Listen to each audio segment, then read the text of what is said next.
gente não para pensar que a Bíblia demorou aproximadamente 1.400 anos para ser escrita.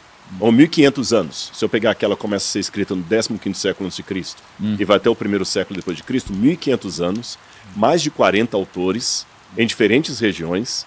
Então, o primeiro milagre da Bíblia é como é que ela consegue ter uma sonoridade de A a Z, de Gênesis a Apocalipse, sendo que não houve um editor que sentou e falou assim, não, vamos arranjar tudo isso aqui. Uma ilha de montagem, né? Não teve, exatamente. Os autores nem se encontraram e tinham os mais diferentes graus de cultura. Você tinha um cara culto como Paulo, totalmente filosófico como Salomão, mas você tinha um provinciano como Pedro, tá certo?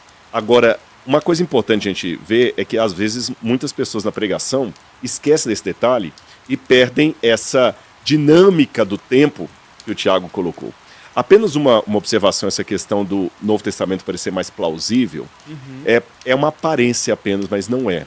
Porque se você olhar bem, o Novo Testamento tem histórias também fantásticas. Um homem que nasce de uma virgem, que sobe para o céu de carne e osso, depois de ressuscitar, que foi crucificado, que multiplica pães e peixes, que ressuscita Lázaro.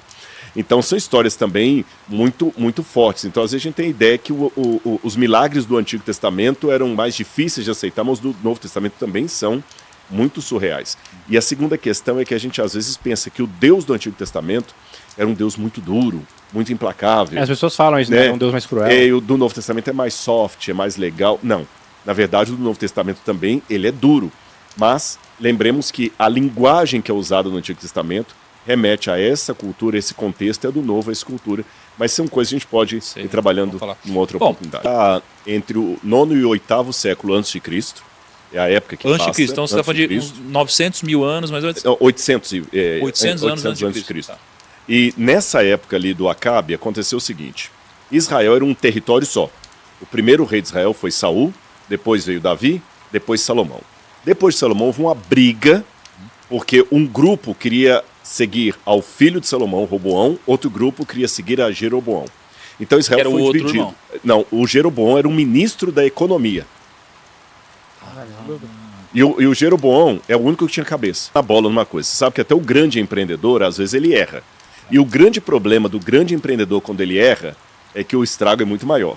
O CEO de uma empresa que comete um erro, ele pode provocar aí uns 400 pessoas serem mandadas embora, perderem o emprego, assim, da noite para o dia. Uma fala maldita de um ministro da economia pode fazer cair a Bolsa de Valores de São Paulo. Ele começou a cobrar muito imposto, e isso causou um mal-estar no povo. Aí o Jeroboão falou assim, Salomão não cobra imposto, o povo está revoltado, Salomão morre, o Roboão assume, o Jeroboão vai aconselhá-lo. Ele falou assim, não, se o meu pai teve uma mão pesada, a minha será 2 vezes mais pesada. Aí o Jeroboão, cara, você está cometendo um erro, e o povo, Jeroboão, você que deveria ser rei, não esse cara aí. Eles ouviram a voz do povo. Aí quebrou o Estado de Israel. Você tinha agora o Reino do Norte, que passou a se chamar Israel, e o Reino do Sul, que passou a se chamar Judá. Então agora tinha o Reino do Norte e o Sul, e os dois ficavam brigando entre si.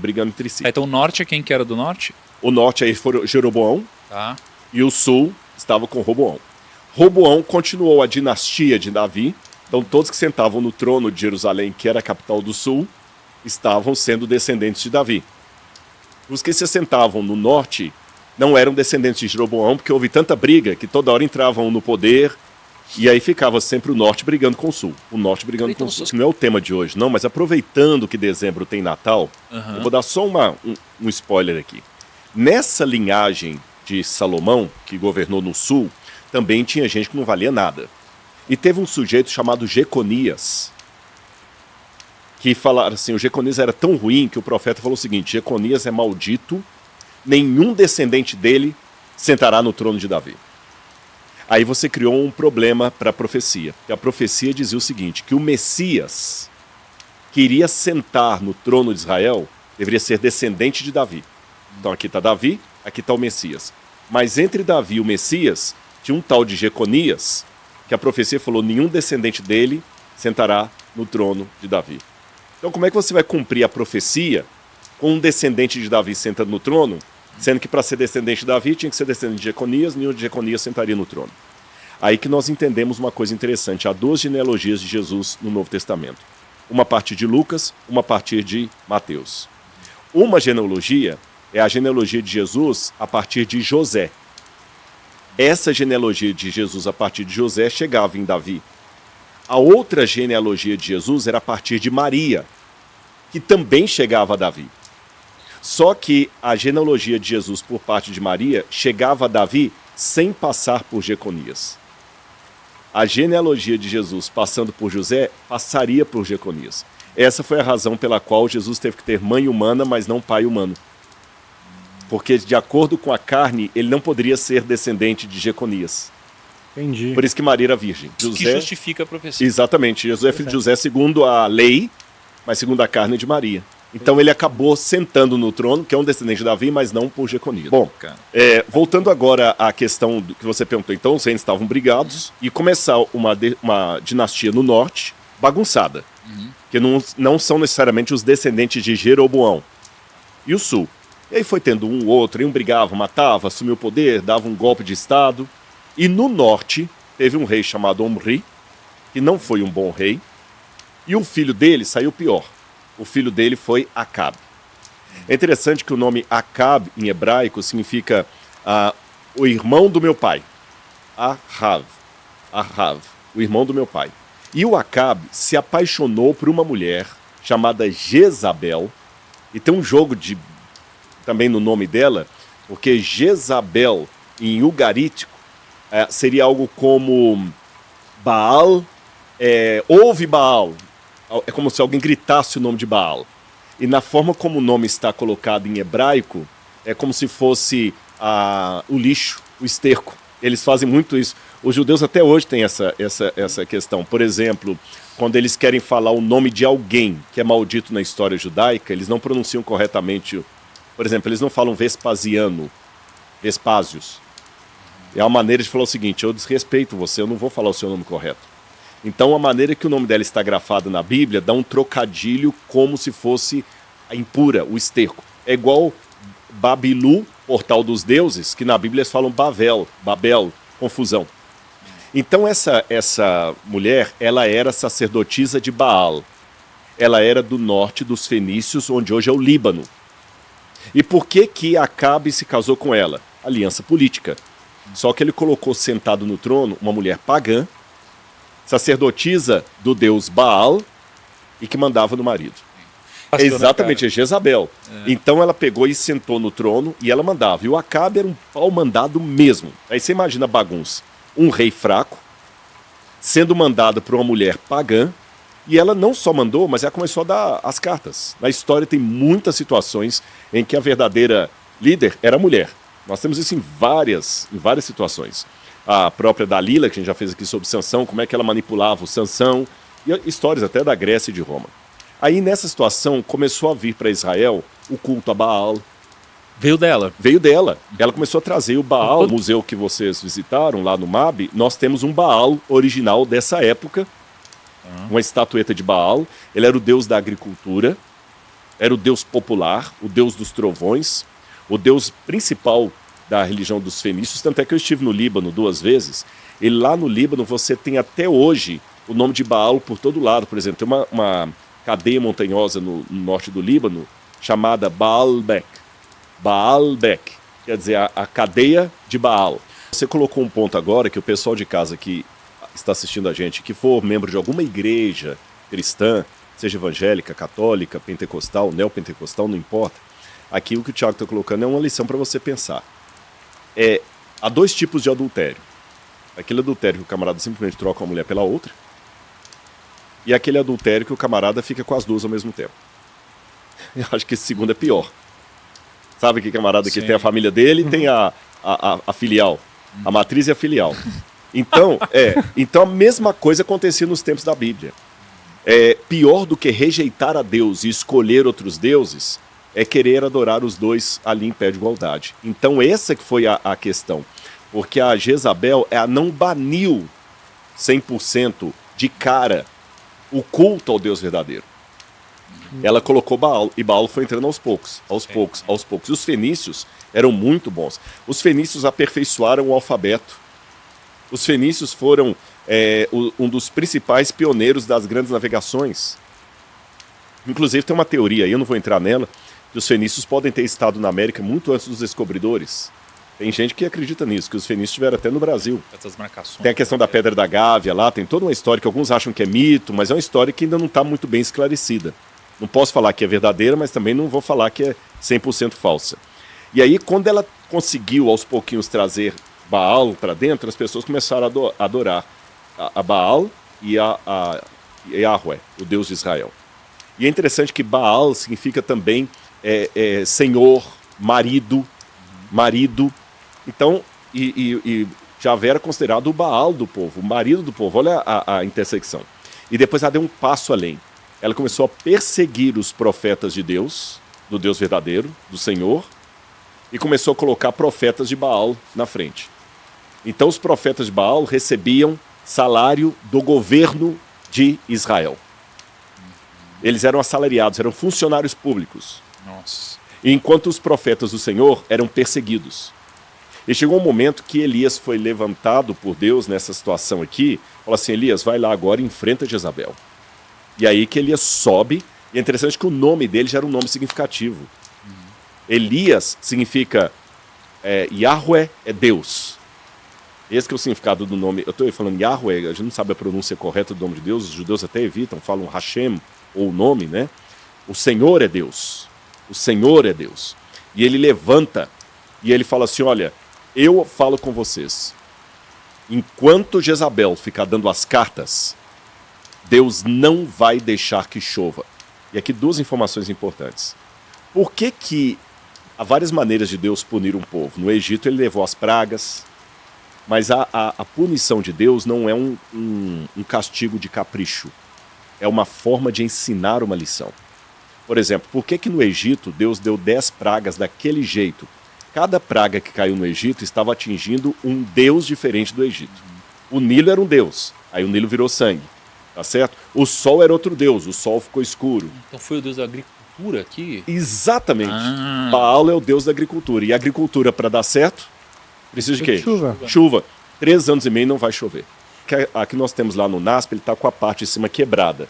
Mas se essa estatueta estivesse completa, o Baal sempre segurava numa mão uma foice e na outra um raio.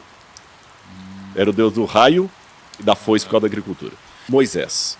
Tanto é que Moisés e Elias se tornam na cultura judaica símbolo da lei e dos profetas. Tanto é que, olha, nas sinagogas na época de Jesus havia 2 cadeiras. Uma cadeira para Moisés, outra para Elias. Então, quando a lei, eles dividiam o Antigo Testamento em a lei e os profetas. Então, se o pregador fosse dar uma mensagem com base num texto da lei, ele se assentava na cadeira de Moisés para explicar. Se fosse de Elias, cadeira de Elias. Por isso que Jesus falou em Mateus capítulo 23, na cadeira de Moisés, todos os sábados sentam aqueles que dão mandamentos para vocês. Na transfiguração, quem aparece com Jesus no Monte da Transfiguração? Moisés e Elias. Significando que a lei e os profetas apontam para Cristo, e Cristo está no meio deles. Em Apocalipse capítulo 11, fala das 2 testemunhas vestidas de pano de saco, não dá o nome delas, mas você vê claramente que é Moisés e Elias, a lei e os profetas. Fez muito sentido. Porque tanto uma das testemunhas, ela fere as águas de sangue, a outra faz com que não chova. Nossa, é Moisés e Elias. Ele se vestia como um homem, assim, diferenciado. Tanto é que, você falou do Messias, e Elias é aquele que é chamado que ele prepararia o caminho do Senhor. E lá no Novo Testamento, quando João Batista vem, ele se veste como Elias. Porque fala que aquele que havia no espírito de Elias. Não é que o Elias voltou reencarnado. Significa que ele é na mesma vibe do Messias, do Elias, tá? No mesmo estilo de pregação. Por isso que o João Batista se veste como ele. E fala coisas semelhantes a ele. Cara, então denunciando um rei corrupto, que no caso era Herodes. Primeira coisa que a gente tem que entender. Alguns realmente têm dificuldade de ver essas questões sobrenaturais na Bíblia, fora do comum. E até alguns tentam explicações alternativas. Por exemplo, a palavra para corvo em hebraico é Orev. Orev, no plural, Orevim. Como Orev parece com Aravim, árabes, aí teve uma explicação adicional que eu não concordo com ela. Mas não concordo com ela. Eu estou falando que ela existe para que as pessoas saibam. Mas não concordar não significa que não pode ser uma possibilidade. Exatamente. Que acha que quem ajudou o profeta foram os árabes e não corvos. Por que na tradução tá corvo, então? Porque eu acho que era corvo mesmo. Que é a mesma palavra, Orev, Orevim, que Aravim é uma palavra um tanto estranha para essa época e na maneira como é escrita em hebraico. E a palavra corvo, Orevim, que parece, né? Orevim, Aravim. É a mesma que está em Gênesis, quando fala que o Noé soltou o corvo da arca. Então era corvo mesmo, isso é um primeiro ponto. Segundo, para que um milagre aconteça, basta uma coisa, que um Deus Todo-Poderoso exista. A gente fica assim, não, mas não é possível, não é possível, não é possível. Só que a gente tem que notar que quem está dentro de uma delimitação de expertise, de crença limitante ou qualquer coisa, ele olha certas coisas e também fala assim, impossível. Vou dar um exemplo. Enquanto a gente estava esperando aqui para começar o nosso podcast, estava passando uns vídeos que você deixa lá na TV ali fora, mostrando sua trajetória. Eu entreguei tantos currículos, fui mandado embora, não sei o quê. Você mostrou vários fracassos da sua vida. E logo depois jogou um evento da Finclass, onde você estava dando carro lá, o camarada sai dirigindo um carro em cima do palco. Para uma pessoa que está com crença limitante, que não sabe a trajetória, que não conhece o que o Thiago Negro fez, assim, não, isso é mentira. Esse Thiago já foi rico a vida toda, não tem como alguém estar na situação que ele descreveu, então onde está? Porque quem não conhece a trajetória parece que é uma coisa impossível. Eu dei um exemplo simples para mostrar que com Deus é a mesma coisa. Como a gente está numa situação do lado de cá que eu não entendi o processo, eu só estou vendo o testemunho dele. O Thiago antes era fracassado, era isso e hoje é o que é. Eu faço, é impossível. Ou esse cara roubou, ou ele não era nada daquilo, esse é fake, essa vida dele não existiu. Você sabe esse tipo de coisa que os haters fazem. Com Deus é a mesma coisa, mas se ele existe e é todo-poderoso, ele pode fazer isso. E o terceiro elemento é, embora nós temos muitos enganos na internet com a inteligência artificial, a gente hoje tem que tomar cuidado com ela, mas a publicidade dos vídeos nos ajudou a perceber coisas que no passado era apenas descrição oral. Hoje, por exemplo, todo mundo tem um vídeo, tem um celular na mão, é muito comum, às vezes, uma situação totalmente fora da caixinha acontecer, um sujeito estava passando na rua, cai uma criança lá de cima, ele só fala assim, pega a criança no braço. Um bebê recém-nascido. Isso aconteceu. E tem vários vídeos de gente salvando criança da maneira mais estranha. Tem vídeos de animais tendo comportamento altruísta com o ser humano de uma maneira completamente fora do comum. Ou seja, são situações que se eu não visse o vídeo, eu ia falar assim, isso aqui é mentira. Sim. Isso aqui é mentira. Então, se essas situações anômalas podem acontecer hoje e são testemunhadas por vídeos reais, não fake, que estão na internet, por que um Deus Todo-Poderoso não pode fazer uma situação anômala? E lembremos, animais alimentam seres humanos às vezes no instinto. Você conhece a história das crianças lobo? Crianças que foram abandonadas na Índia. Tem um documentário, L'Enfant Sauvage, em francês, de crianças que eram deixadas na floresta e de alguma maneira elas sobreviveram cuidadas por animais. Acredita-se que eram lobos, que criaram as crianças como filhotes deles. Agora, como é que essa criança mamou? Como é que essa criança aguentou as intempéries? Você que é pai de uma recém-nascida, você sabe como é que essa bebê sobreviveu. Sobreviveu, encontraram o menino depois lá. Então, os animais têm um instinto. Corvos têm o instinto de roubar coisas. Tanto é que corvo rouba coisa dourada. Você já viu vídeo disso? Não. Se deixar a joia, o corvo pega coisa dourada, ele gosta de coisa dourada, ele pega e leva. Ele pega e leva. Ele leva para casa dele. E não significa que todo dia, 10 horas da manhã, o corvo fez isso. Quando fala que ele foi alimentado pelo corvo e o pão, a carne e o pão que os corvos traziam, pode ter sido que num momento lá apareceu um corvo e soltou a carne, ele pegou e comeu, e fez e comeu, e a maneira de falar dá a entender que todo dia 10 horas da manhã aparecia um corvo dando comida para ele. Né? Aqui o Acabe tinha o reino dele, a capital do norte na época de Acabe era Samaria. Então lembrando, imagina o mapa dividido em dois, reino do norte, Israel, reino do sul, Judá, capital do sul, Jerusalém, capital do norte, Samaria. Tá bom? Samaria fica hoje, justamente tem o território dos samaritanos até hoje, perto do Monte Gerizim. Vai ser perto de Samaria que Jesus, lá no Novo Testamento, vai encontrar uma mulher samaritana. E na época do Novo Testamento, o pessoal odiava tanto os samaritanos que eles davam volta para não passar ali os judeus. Olha que interessante. Então ele sai de lá e vai para o riacho do Querit, que hoje fica na Jordânia. Os que já foram para Israel, você tem aqui o Rio Jordão fazendo a divisa entre Israel, a Jordânia e a Síria em cima. Hoje fica no território da Jordânia, mas na época ainda era território de Israel. Tudo bem até aí? Ali acaba o riacho, a água seca, e Deus manda que ele vá para Sarepta. Eu estive em Sarepta. Sabe onde é que fica Sarepta? Líbano. Ele foi para o território. E eu falei que a Jezabel veio de onde? Do Líbano. Hoje chama-se Líbano, na época era Fenícia. Peraí, olha a ironia de Deus. Israel estava em apostasia porque a Jezabel trouxe o paganismo da Fenícia para Israel. Aí Deus fala com o profeta, agora que acabou a água, vá para a Fenícia. Isso não faz sentido? Se o problema da seca era o paganismo que vinha de lá, por que Deus mandou Elias para lá?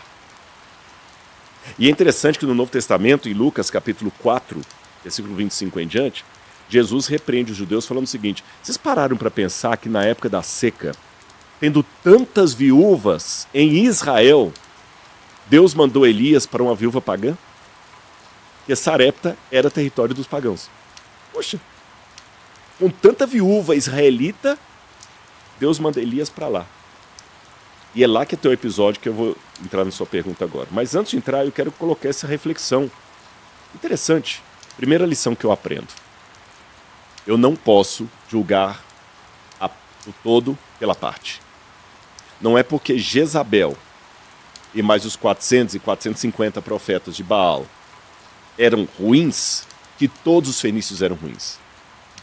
Hoje a gente pega muita parte pelo todo. Então, se teve o Hamas que fez aquilo que fez contra Israel, então todo palestino não presta. Percebeu? Se teve 3 vagabundos ali, toda aquela comunidade é vagabunda. Não é bem por aí. Então a gente tem que tomar muito cuidado com isso. E Deus mostrou para Israel, para Elias e para Israel, não é para vocês terem preconceito. Eu estou condenando o paganismo, mas não necessariamente todos os pagãos. Que tem alguns pagãos lá que são sinceros. Talvez eles estão permanecendo no paganismo porque vocês não estão me representando o suficiente para mostrar-lhes o caminho da verdade. Vá para lá e você vai encontrar uma. Tanto é que olha como é que ela fala com Elias. É tão certo como vive o teu Deus. Você leu isso aí? O teu Deus, não é o meu. E por que ela honrou Elias? Agora eu começo a entrar na sua pergunta. Mas ficou claro esse paradoxo, né? Mas eu acho que só para o pessoal de casa entender o porquê, que também pode parecer estranho para eles, principalmente se tratando de uma mulher pagã, por que ela foi honrar Elias? No Brasil de 50, 70 anos atrás, havia um respeito muito grande pelo líder religioso, pelo líder espiritual. O Gilberto Freire conta muito dos ambientes do interior, que o padre chegava, todo mundo fazia reverência, pedia a bênção do padre. O padre era um homem de Deus. Você não ia questionar o padre. Até o Lampião tinha respeito pelo padre Cícero. O padre era o homem de Deus. Hoje perdeu-se isso. Hoje as pessoas desdenham do líder religioso como se você estivesse falando de um cachorro passando na rua. E muitos líderes religiosos também não estão se dando ao respeito de homens de Deus. Vamos deixar isso claro. Muitos também não estão se dando ao respeito. Mas no passado tinha. Então ela sabia que Elias era um homem de Deus, pela sua vestimenta, pelo jeito que ele falava, pelos sinais e pela notícia que já tinha chegado lá. Mas olha que interessante, ela mesmo sendo de outra religião, de outra fé, pagã, falou, mas ele é um homem de Deus. E olha que ele estava enfrentando o Deus dela, o Baal. Ele falou contra o Baal. E eles estavam enfrentando o problema de seca também na Fenícia, por causa da profecia dele, ou seja, ela tinha todos os motivos para denunciá-lo e odiá-lo. Mas ela teve uma coisa que falta a muitas pessoas, a visão espiritual para perceber, puxa, esse homem é diferente. E aquelas pessoas, mesmo no paganismo, que estão abertas ao Espírito Santo, quando chegar um servo de Deus, ele vai perceber. Ela percebeu que ele era de Deus. E ao mesmo tempo, Deus fez com Elias a mesma coisa que fez com Jesus e a mulher samaritana. A mulher samaritana, na época de Jesus também, era uma não judia, entre aspas. Era uma mulher detestada. No Talmud diz que aquele que recebe o pão da mão de um samaritano é pior do que o que come carne de porco. E o Evangelho de João fala o seguinte, quando Jesus ia da Galileia para Jerusalém, eles passavam pelo caminho lá de fora, por onde Elias passou, onde hoje seria a Jordânia. Na época de Jesus, a Pérea e para não passar por Samaria. o Evangelho de João fala o seguinte: era-lhe necessário passar pela Samaria. E quando Jesus chega pela Samaria, ele fica sentado no poço. Quando a mulher vem, a primeira coisa que Jesus fala com ela é o seguinte: dá-me de beber. Quando Jesus falou dá-me de beber, ele se fragilizou, ele se humanizou, ele valorizou aquela mulher. Ele mostrou para ela assim: mesmo na sua situação, vindo pegar água meio-dia, rejeitada pelas outras mulheres, uma mulher que tinha um problema emocional tremendo, já teve 4 homens, e o que estava com ela agora nem marido dela era. Você pode me dar água, você pode fazer alguma coisa por mim. Isso é uma lição de psicologia social. Ao invés de você só dar o pão, ensina para a pessoa que ela também pode contribuir. Elias também sente do Espírito Santo a mesma coisa. Pede essa mulher para ela lhe alimentar. Ela está achando que ela não tem mais o que fazer, que ela vai fazer o último pão e vai morrer. Mostra para ela que ela também pode contribuir. Mostra para ela que ela também pode fazer alguma coisa, não é só receber. E Elias, usando a autoridade de um homem de Deus, falou o seguinte: faz um bolo para mim. E ela, uma vez que tenha reconhecido nele um homem de Deus, pensando não com a cabeça do Brasil de hoje, mas do Brasil de 70 anos, se o padre pede, você não vai dizer não para um vigário. Você não vai dizer não para um homem de Deus. Eu não vou dizer não para um profeta. Ela falou: mas profeta, eu só... Faça isso. Aí gera o Espírito Santo usando Elias. Faz isso. Faça isso que você não vai se arrepender. Na época de Jesus foi a mesma coisa. Aquela mulher dar água para Jesus, ela também estava em risco. Porque se o povo da cidade a visse conversando com o judeu e ainda dando água para o judeu, aquela mulher já era rejeitada pelas outras. Tanto é que ela foi pegar água meio-dia, quando ninguém ia buscar água no poço. Tanto é que quando Jesus fala com ela assim, dá-me de beber, ela fala o seguinte: o poço é fundo, você não tem como pegar a água. Por que você pede água para mim que sou samaritana? É como se fala assim: você quer me colocar em problema? Se o pessoal me vir dando água para você, aí que eu vou ser apedrejada. Me dá água. Eu sou um homem de Deus. E a autoridade que falou: tá bom, eu vou te obedecer. A mesma coisa aconteceu com Elias. Dá o pão. Mas se eu te der o pão, é a única coisa que eu tenho para comer com meu filho e morrer. Se você está reconhecendo em mim um homem de Deus, me dá o pão. E aí ela deu o pão. Então aquela questão de Elias falando com ela não é uma questão de, poxa, eu estou sabendo que você não tem nada, ainda vou pegar o nada que você tem. Não. É o Espírito Santo usando Elias para atingir o coração daquela mulher, para mostrar primeiro, mesmo você achando que não resta nada, se não ter uma última refeição e morrer com seu filho, você ainda pode contribuir com a causa de Deus. E em contribuindo com a causa de Deus, o seu mantimento será aumentado. E isso é uma lição tremenda para a gente, porque eu vejo, Tiago, que muita gente não prospera, sabe por quê? Ele só pensa nas finanças e no tamanho do rombo que ele tem para pagar. Se ele colocasse na lista dele de pagamentos a ajuda ao seu semelhante, não estou falando assim, olha, esse ano como a empresa sobrou um dinheirinho, eu vou ajudar umas 3 ONGs. Não. Ele deve colocar no orçamento dele a ajuda ao seu semelhante com o mesmo pé de igualdade que ele coloca a escola dos filhos, que ele coloca o aluguel da casa e os impostos que ele tem que devolver.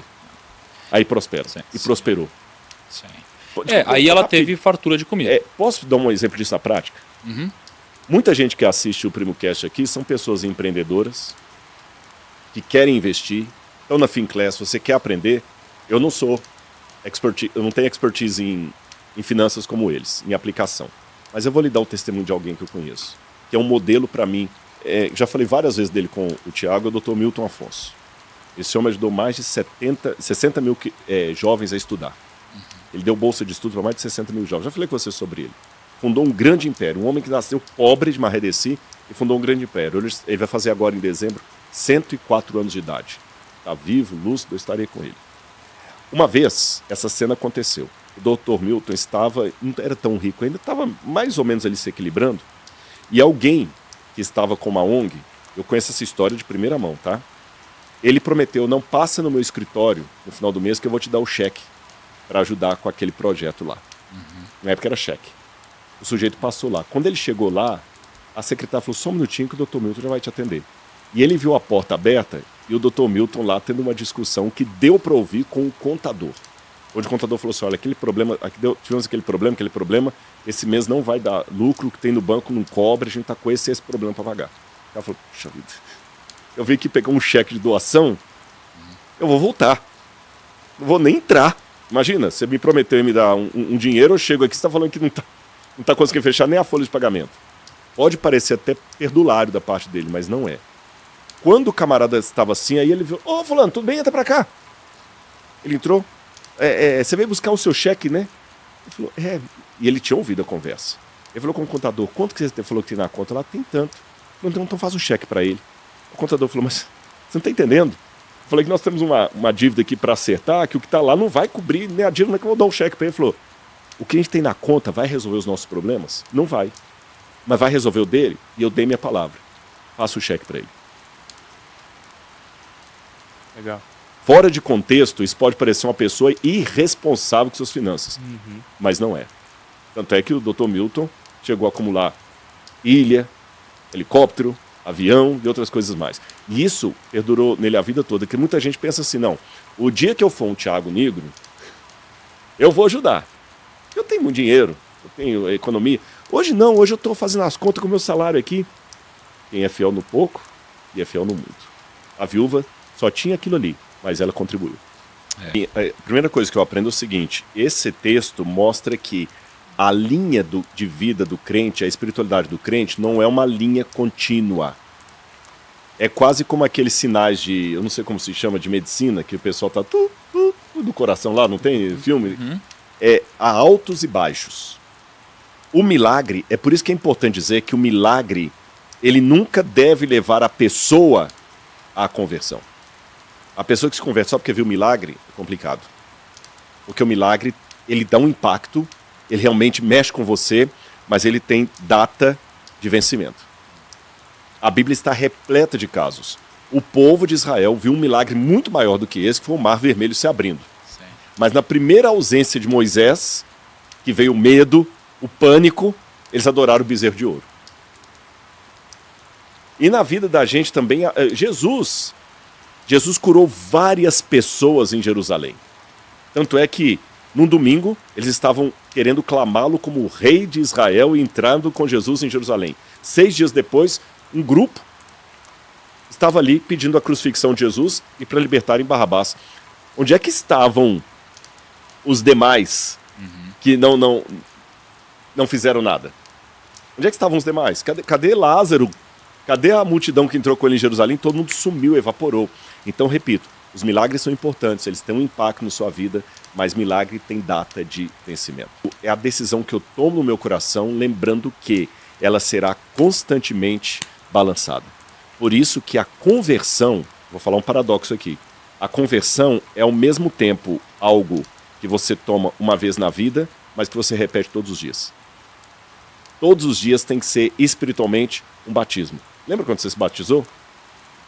Você tem que todos os dias ter um batismo espiritual. Todos os dias tem que entregar novamente a vida a Cristo. É como um casamento, como uma relação.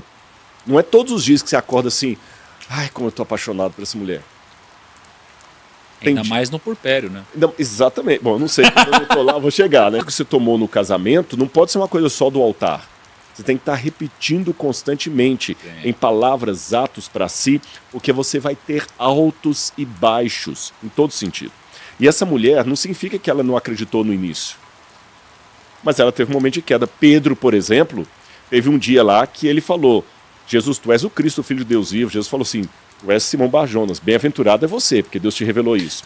No outro dia, Jesus teve que repreendê-lo. O grande segredo da vida espiritual é não deixar apagar a chama do primeiro amor. Como no Apocalipse fala que aconteceu com a igreja de Éfeso. Perdeste o primeiro amor. É tipo um exercício de gratidão. De gratidão e de lembrança. Tem que virar hábito, né, cara? Tem que virar hábito, porque até que nós estejamos na glória com Cristo, gente, não adianta, nós somos inconstantes. Tanto é que esquece até as questões morais, éticas e relacionais que eu dei de exemplo aqui. Você mesmo. Você é o mesmo rosto, a mesma cara. Tem dia que você coloca a mesma roupa e fala, nossa, eu fiquei bem hoje. Tem dia que você coloca assim, você olha no seu guarda-roupa, nenhuma tá te servindo. Nenhuma tá boa, não é porque você engordou e emagreceu, não é porque você não tá bem consigo mesmo. Então aconteceu isso com aquela mulher. Agora, aqui tem um outro detalhe importante. Quando ela aceitou o profeta na sua casa, isso foi uma bênção por um lado, mas bênção implica em problemas também. A gente não para pensar isso. A gente só pensa na bênção.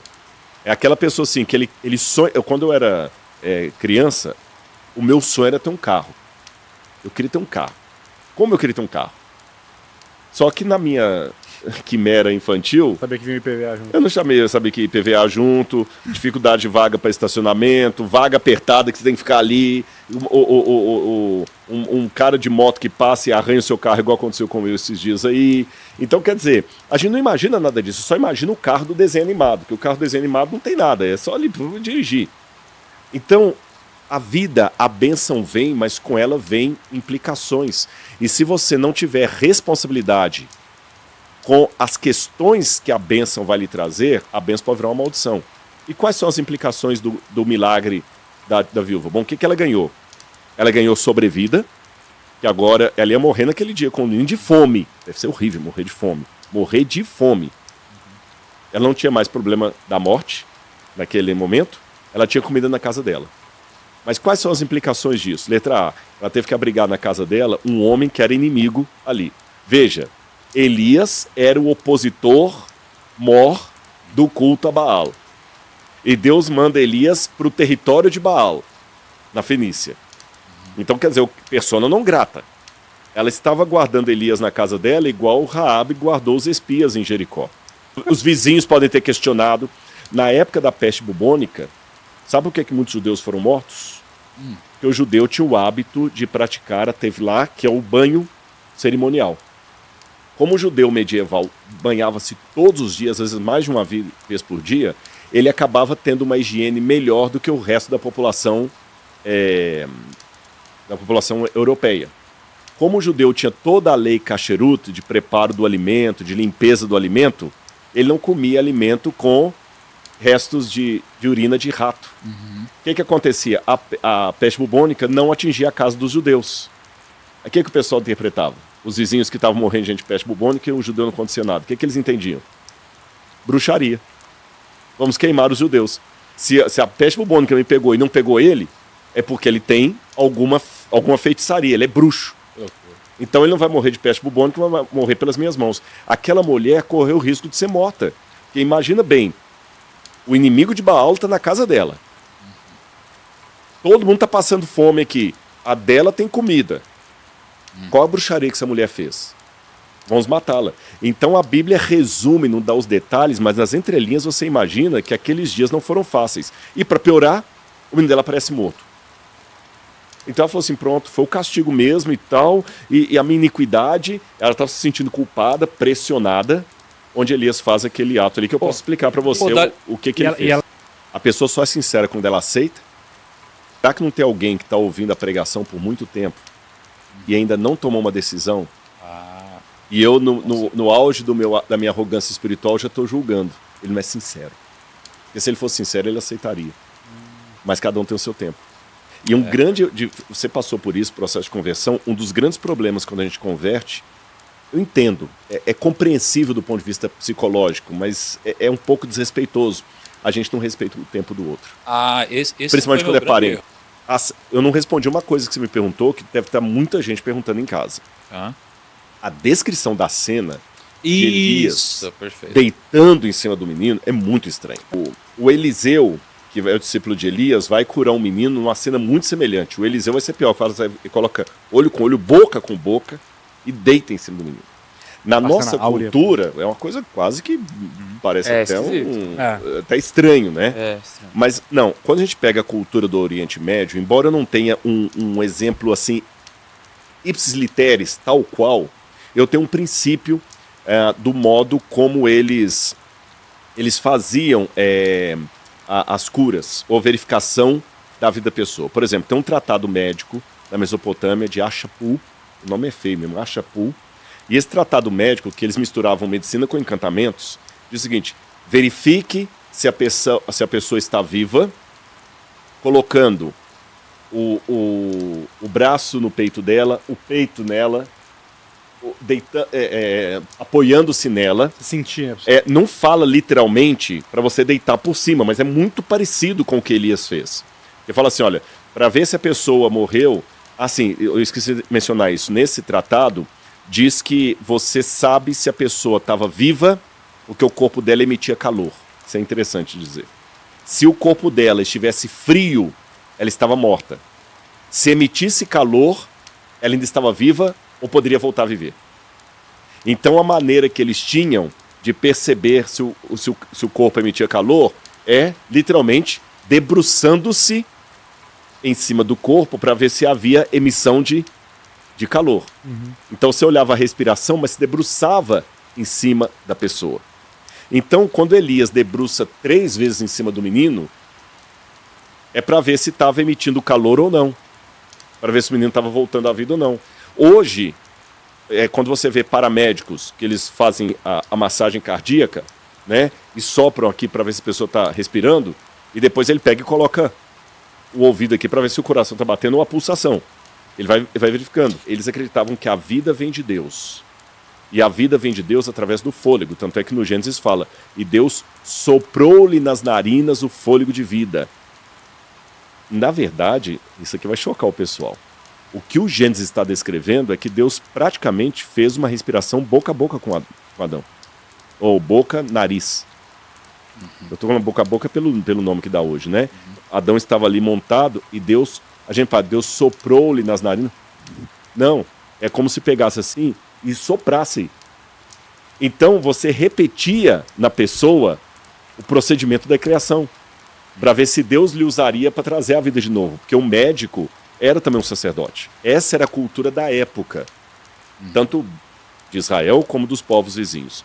Como Elias estava na época, tá certo? Ele estava verificando as 3 vezes que ele deitou, é para verificar se o menino estava morto. Ou seja, houve um milagre, eu não duvido disso, mas o milagre envolveu também técnicas de reanimação que o Elias foi fazendo ali para a criança voltar. Então sabe quando uma criança teve uma parada cardiorrespiratória?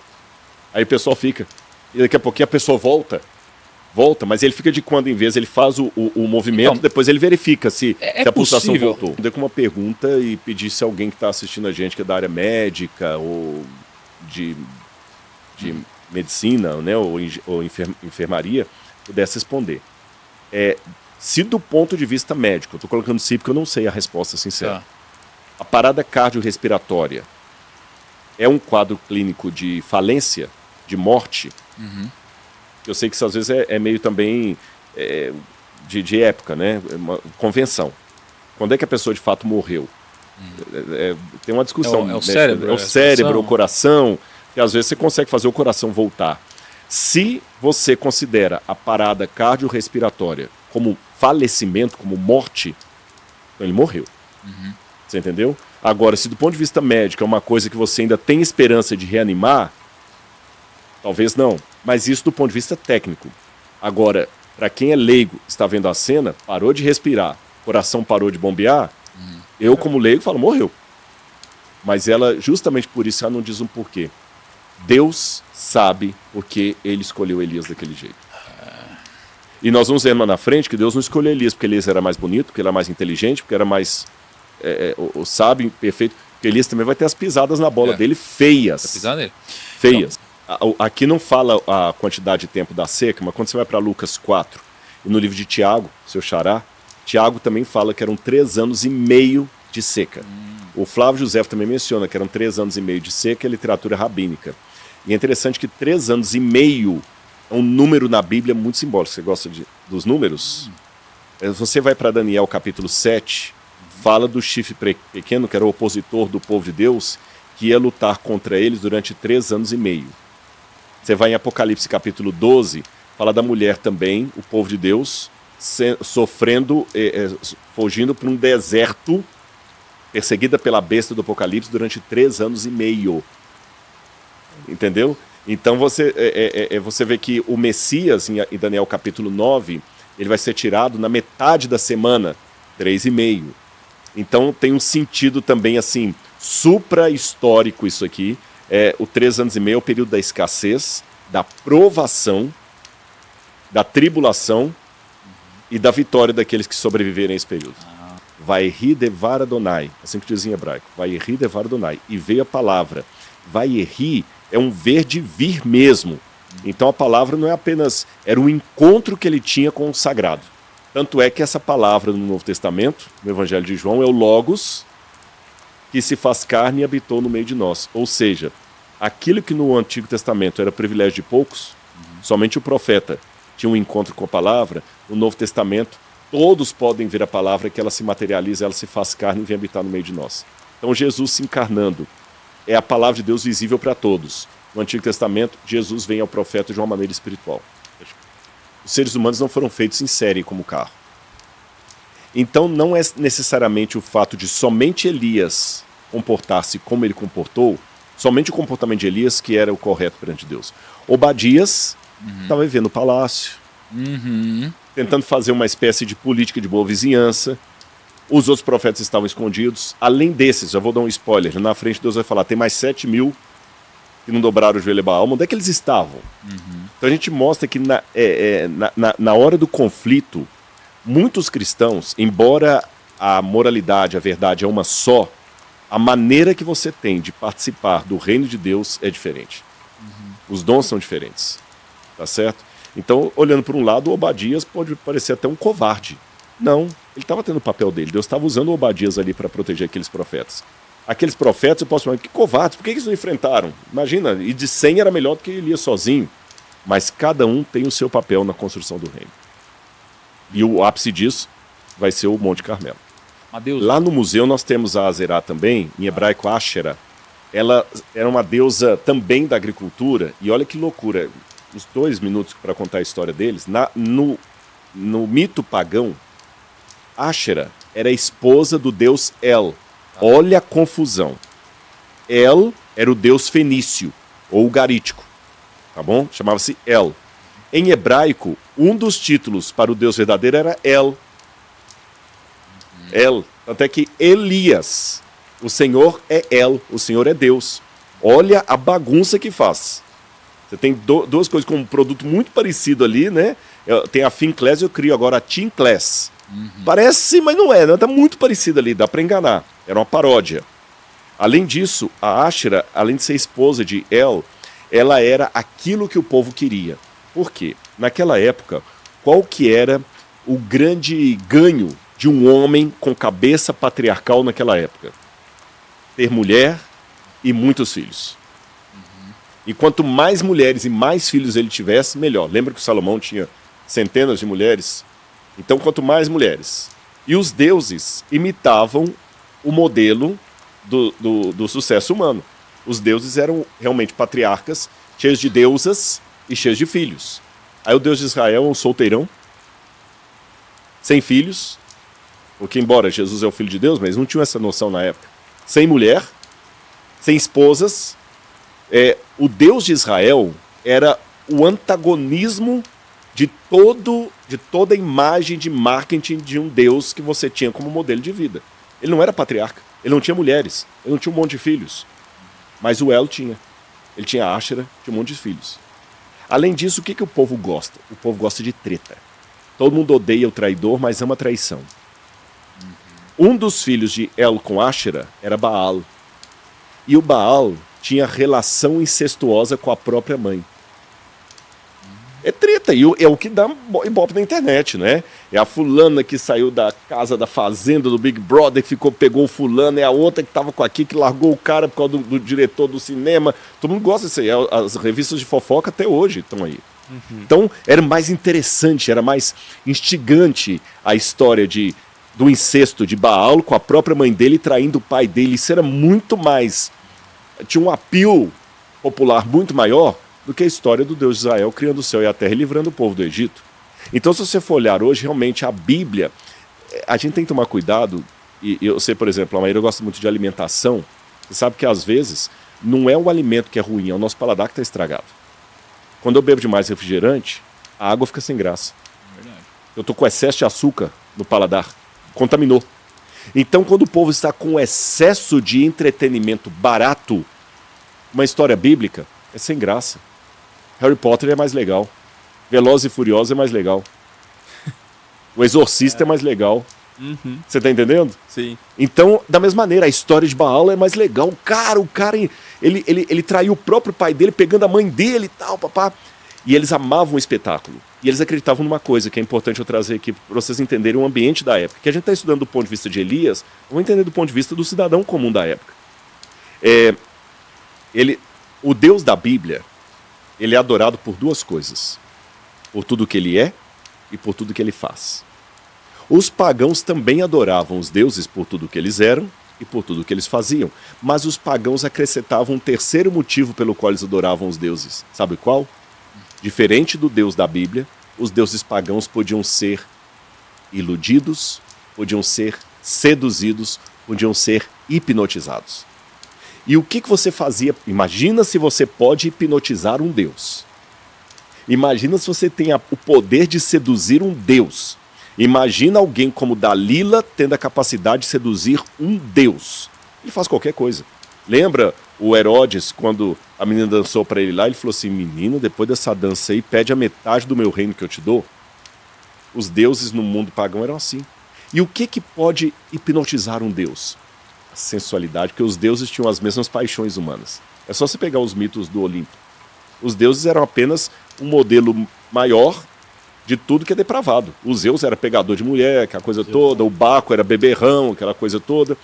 Então, se você coloca um espetáculo para os deuses, com muita sensualidade, muita violência, e reproduz a vida dos deuses, faz uma novela para eles fazem o que você quiser para eles. Então o culto pagão era um culto de entretenimento dos deuses. Por isso que tinha muito festival de bebida, dança, sensualidade e morte humana, como havia sacrifícios humanos. Tá certo? Nós não temos uma prova arqueológica direta que o culto a Baal envolvia sacrifícios humanos, mas nós temos, por exemplo, em Beit Shemesh, você tem lá evidências de túmulos de crianças foram encontrados, também dos cartaginenses também, que havia sacrifícios humanos. Embora seja pequena e escassa a evidência, para deixar isso claro, ela existe. Ponto. Voltando. Nesse aspecto, você pega que a vida das pessoas dependia da agricultura. E a crença era o seguinte, Baal morria todo o inverno e ele ressuscitava toda a primavera. E quando ele ressuscitava na primavera, ele ressuscitava por quê? Ele ressuscitava para ter sexo com a mãe dele. E você reproduz o sexo dos deuses como? Fazendo sexo, porque a semente que cai na terra é como o esperma do Baal na própria Áshera. Que loucura. Então você tinha sacerdotisas tendo relações com os homens aqui, aquele culto orgiástico. Isso aqui entretinha o povo, isso era demais. Então hoje é fácil do ponto de vista do século XXI, mas não é fácil. Elias, como é que a pessoa não percebia? Mas Elias tinha que ir na contracultura. A pregação de Elias era uma contracultura para os padrões da época. E é nisso que Elias fala, então vocês querem um espetáculo? Vamos ter um espetáculo? Elias falou a linguagem deles. Vocês querem um espetáculo? Eu vou dar um espetáculo para vocês. Mas um espetáculo que vai desnudar, vai desmentir o culto a Baal. Vamos subir para o monte Carmelo, Murraca. E por que chama Carmelo? Carmel significa o vinhedo de Deus. Esse é o sentido de Carmelo em hebraico, o vinhedo ou o jardim de Deus. E por que no alto do monte? Na ideia do Oriente Médio, o topo do monte era onde as divindades se manifestavam. Sempre era no topo da montanha. Pode olhar, os 10 mandamentos Deus deu no alto do Sinai. A arca de Noé pousa no alto do Ararat. Isaías fala do diabo como aquele que queria sentar no santo monte de Deus. Jesus é transfigurado no alto de uma montanha. O Armagedon significa a montanha de Meguido. Vamos subir para o monte. Tá certo? O monte. E quando eles chegam lá no monte, é que vai ter esse espetáculo, que primeiro ele provoca, eles faça o espetáculo de vocês. Vamos ver se Baal é Deus, ou se é o Senhor que é Deus. E aí ele falou numa linguagem que eles pudessem entender. Quando ele fala assim, eu não sei como é que está na sua tradução, no verso 27, ao meio-dia, Elias começou a zombar dele, dizendo, gritem mais alto, porque ele é Deus. Talvez ele esteja meditando, ou viajando. Ou ocupado. No hebraico, quando fala assim, atendendo a necessidades, é um eufemismo para talvez ele está no banheiro, defecando. A Bíblia às vezes resume numa frase dias, horas. Ele teve a confirmação que o coração da galera não era... Exatamente. Aqui o que dá a entender é o seguinte, a gente lê, parece que tudo aconteceu no prazo de 1h30, né? Desceu, blá, blá, blá. Lembra, em primeiro lugar, por que ele não os matou no topo da montanha? Qual que era o grande problema? Lembra que eu falei que embora os indícios sejam pequenos e esparsos, eles existem de que havia sacrifício humano? Se ele com o povo que estava completamente culturalmente perdido, se ele matasse aqueles homens no topo da montanha, letra A, os outros, mesmo tendo ficado do lado do Deus de Israel, podiam interpretar o seguinte: ele está sacrificando os profetas de Baal ao Deus de Israel. Era uma tendência. Então ele não podia matá-los no alto da montanha. Letra B, ele não está dando chance de conversão. Então você falou que o coração dele se volte a ti. Então significa que eles desceram e mesmo assim não voltaram atrás. Por isso que Elias manda matá-los aqui embaixo. Então eles tiveram uma chance de voltar atrás e não aceitaram. Mesmo poder, eu vou te dar 2 exemplos bíblicos. Um mais fraco, outro mais forte. Por incrível que pareça, o mais fraco é o de Sansão. Sansão com a gente estudou Sansão aqui, com uma queixada de jumento. Olha quantos filisteus que ele não matou. Então, uma queixada de jumento... Mas Sansão era conhecido por sua super força e tudo. Opa, mas nós estudamos aqui. A super força de Sansão era o Espírito de Deus usando Sansão. Isso, mas aqui está dizendo isso? Não, a gente pode assumir. Ele estava sob o poder de Deus. Claro, que o poder é igual Jesus, é o segundo exemplo que eu ia dar. Jesus não tinha nenhuma super força. Tanto é que para carregar a cruz, ele precisou da ajuda de Simão Sirineu. Mas quando Jesus estava no templo, apinhado de pessoas, Jesus sozinho pegou um chicote e ele expulsou os vendilhões do templo, também é a mesma coisa. Jesus ali, ele estava com o poder de Deus de tal maneira sobre ele, que ninguém podia dominá-lo. Olha, o templo, quando você pega a maquete do templo, lá no Map também a gente tem uma maquete. Você lembra que é a maquete de Jerusalém? O templo tinha os 4 cantos dele, e no canto que ficava assim mais ao norte, ao noroeste, né? Ao noroeste você tinha a Fortaleza Antônia. A Fortaleza Antônia era uma guarda militar, um quartel militar dos romanos. Se acontecesse qualquer distúrbio no templo, imediatamente os soldados romanos sairiam e cercariam o templo. Fora a guarda do templo que estava ali no pátio também. E ali estavam... Eu não sou bom em cálculo. Vocês conseguem dar uma ideia quantas pessoas caberiam em 144 mil metros quadrados de pátio? Nossa, meu Deus. Eu sei porque o pátio do templo tinha 144 mil metros quadrados de pátio do templo. Sim.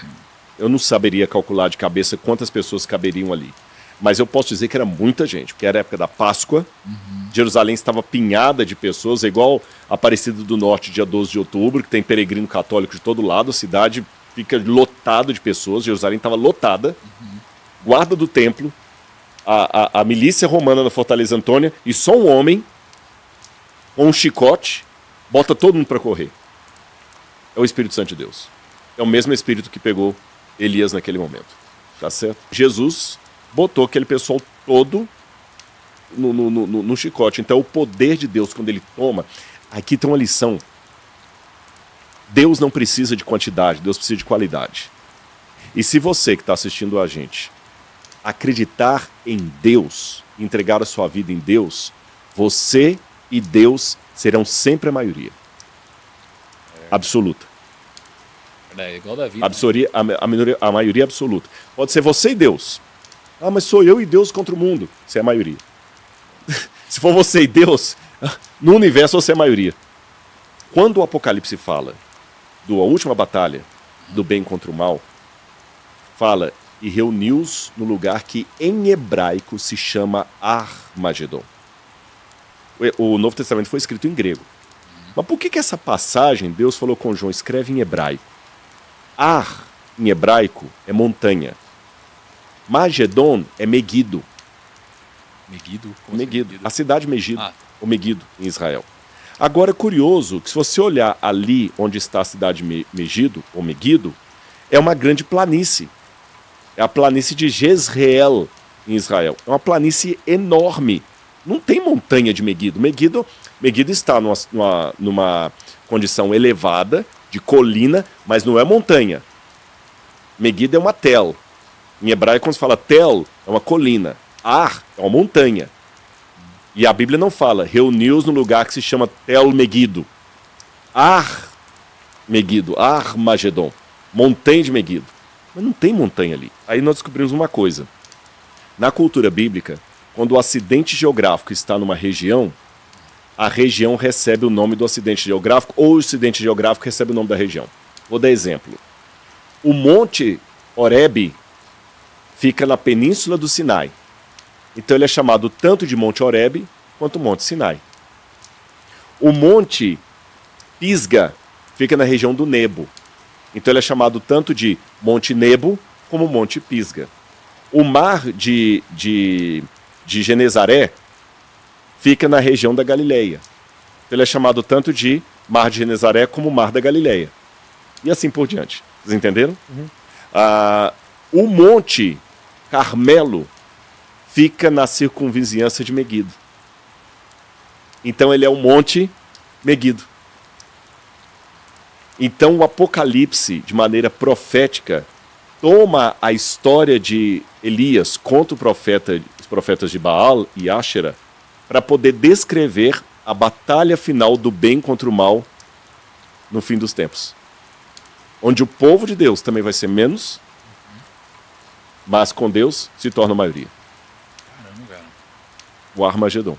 Esse aqui é a mensagem que dá origem à imagem do Armagedon no Apocalipse. Mas vem cá, como é que essa mulher viu Elias ressuscitando o filho dela, e mesmo depois ele falou, agora que eu sei que você é um homem de Deus. Aí eu expliquei a questão dos altos e baixos.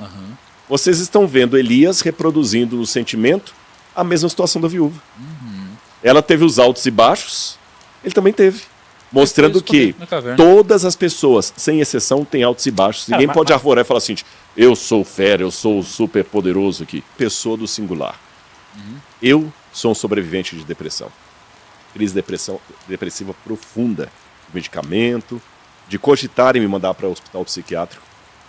Então, se você quer um motivo para saber que alguém pode vencer pelo poder de Deus, e a ajuda, é claro, dos profissionais de saúde, que eu tenho um carinho muito grande, psiquiatras, psicólogos que me acompanharam, eu estou aqui. Então você pode também. E eu vou resumir, Tiago, para vocês aqui todos, Kaique, Lucão, o que é o sentimento de um depressivo? Essa definição é minha. Talvez vai ser aqui alguém em casa vai falar, é isso mesmo que eu sinto. Imagina Deus que defenda, a gente está aqui gravando esse podcast, beleza, falando todo feliz, contando uma piadinha, rindo, daqui a pouquinho alguém fala aqui, gente, vamos parar tudo aqui, e dá para qualquer um de nós aqui uma notícia trágica. Aconteceu um acidente agora, morreu sua esposa, seus filhos, imagina, o mundo cai. O mundo cai. Ela morreu, um assaltante entrou lá, matou todo mundo e tal. Acabou. Acabou. Você não sabe nem o que fazer, você não põe mais nada, você fica cego, você fica... Cada um tem uma reação, alguns desmaiam, outros querem correr, outros ficam loucos. Imagina essa dor, ok? Imaginou? Pois é. Agora imagina você tendo essa mesma dor, mas não morreu ninguém. Não tem recebido nenhuma notícia, não teve nenhuma desgraça, não teve nenhum ataque, não teve nenhum assalto. Sua esposa está viva, sua filha está bem, tudo, mas a dor que você está sentindo é como da primeira descrição que eu fiz. E isso é potencializado por uma situação seguinte. Quando você tem uma dor que é fruto de uma tragédia, morreu alguém que você ama, as pessoas vêm entender melhor o seu desespero. Todo mundo vem te consolar, todo mundo vem te abraçar, todo mundo vem te ajudar, te apoiar, oferecer ajuda. Mas quando você não tem uma razão histórica para estar sentindo aquela dor, as pessoas não se aproximam, elas acham estranho. Acham que é frescura. Poxa, o cara, bem da vida, tem tanta criança passando fome na África, você está aqui chorando por causa de quê? Vai trabalhar, vai capinar, fala muita bobagem. Aí você se sente angustiado porque você está sentindo aquela dor por uma tragédia que não aconteceu, mas ela é real, ela é sua. Essa é a situação de um depressivo. E somado a isso, nós temos, a Bíblia não dá todos os detalhes, todos os aspectos, então a história de Elias é muito maior do que os 4 capítulos que eu menciono, 4 ou 5 aqui, mas existe uma coisa que os especialistas chamam de gatilho. E às vezes é um gatilho, você está guardando um negócio há muito tempo, uma pressão ali, alguma coisa, e um dia vem um gatilho, e o gatilho às vezes É gatilho mesmo, dispara. Ele estava aguentando uma pressão muito grande, porque ele já vinha sendo há 3 anos e meio estava sem chover. E quem foi o causador da estiagem? Foi ele. Olha a fala do Acabe. Então você é o perturbador de Israel. Imagina, você está querendo salvar o povo e vem o presidente e fala assim, você é o perturbador do Brasil? Imagina. Você está entendendo? E outra, aquela fala do Acabe não era isolada. Quem é midiático, como é o nosso caso aqui, sabe como é que, por mais bem resolvido que você seja, os haters, às vezes, eles conseguem isso. Agora imagina a galera que está aumentando, e você ainda tem que fugir. Você tem que fugir. Chega a um tal ponto que você não pode nem pisar aqui dentro mais. Sabe? Você liga... Não, Thiago, não vem pra cá não que o bicho tá pegando. Se você chegar aqui na porta, eu nem sei o que vai acontecer com você. Pega. E 3 anos e meio, ele tava aguentando, sublimando isso. As expressões que estou usando são expressões técnicas mesmo. Vai sublimando. Aí ele vai pra lá... Um monte de gente morrendo. Um monte de gente morrendo, depois... E Deus dando ordens que não faziam sentido na cabeça dele. Ó, sai de cena... Vai lá pro lugar dos pagãos, lá na Fenícia. Ele pode ter questionado também, senhor, puxa vida, mas eu preguei, tanto é que ele fala, eu fui zeloso por causa do senhor, eu acho que eu exagerei. Sim. Eu exagerei. Você tá entendendo? Muita gente aqui que foi perseguido no Brasil, que tá pensando, não, eu não devia ter falado tanto. Hoje eu tô aqui com minha família sofrendo, tô tendo processo. Tem gente passando situações terríveis no Brasil nesse momento. Talvez eu deveria ter ficado quieto no meu canto, não ia mudar o Brasil mesmo. Só que Elias tinha um chamado de Deus. Aí... ele, num momento de fraqueza, ele se tornou arrogante. Aquele momento dele, aí foi o problema. Lembra que o Moisés, como Deus deu para Moisés. Moisés estava lá aguentando o povo e tal, mas quando ele bateu na rocha numa hora que não deveria e xingou, Deus falou assim, você não vai entrar na terra prometida. Porque o erro de um líder é muito sério. O erro de um líder é muito sério. Um CEO que comete um erro, eu falei aqui no início do nosso podcast, ele rebenta com um emprego aí de 500 pessoas numa boa. Então, por isso que às vezes, eu já dei esse exemplo aqui, eu vou pedir licença para dar de novo, porque ele é ilustrativo. Se um supervisor de um aeroporto entrar no aeroporto, de surpresa, e encontrar o faxineiro dormindo lá no banheiro em cima do esfregão, ele vai dar um xingaço no zelador, vai no máximo talvez dar uma advertência, se der advertência, e vai mandar ele limpar o banheiro naquela hora. Ele sobe e vai até a torre de controle e vê o controlador de voo dormindo em cima do computador, é demissão sumária. Se não vier, processo junto. Mas o que os dois cometeram o mesmo erro? Cochilar. Só que quem estava na torre ganhava salário maior, era líder de uma responsabilidade maior. Então, o erro que você até tolera no faxineiro, você não pode tolerar no controlador de voo. É o que você falou do profeta, que às vezes vai à frente do anjo, né? Dá um floreio. O Pedro passou por isso. Jesus falou, bem-aventurado és tu, Simão Barjonas, porque não foi nem carne nem sangue que revelou isso. O Pedro ficou tal. Pedro, você vai ser... O The Chosen mostra bem isso. O Pedro se achando, que Jesus colocou ele como líder ali dos outros. Daqui a pouquinho tá o Pedro lá, Senhor, que tal coisa não te aconteça. Sai de ti, Satanás. Então o Pedro começou a se achar. O Elias, e eu e você também podemos cometer esse erro. Aí o Elias pegou e naquele momento, quando a Jezabel veio, eu vou matar você, foi o gatilho. Aí ele foge. Ele foge, olha aí, sai de um monte, de uma região montanhosa, que era o Horeb, que era o Monte Carmelo, e vai lá pro Horebe. Eu estou falando de uns 450 quilômetros em linha reta. Se eu pegar o Horebe, que é o Sinai, hoje Egito, se eu puxar em linha reta ali no Google Earth, dá uns 450 quilômetros mais ou menos. Mas se eu levar em consideração os vales pelos quais tinha que passar, vamos falar uns 600 e poucos quilômetros aí. Pô, esse cara andou, hein? Andou. 600 quilômetros é muita coisa. O cara foi daqui pro Rio de Janeiro. Agora vamos colocar, esse cara andou. E ele andou por quê? Olha o medo, o pavor dele. Ele foi pra longe mesmo. Aí agora tudo bem, ele fugiu. Mas por que ele fugiu para um lugar tão distante? Bom, o medo. Mas por que ele foi pro Horebe?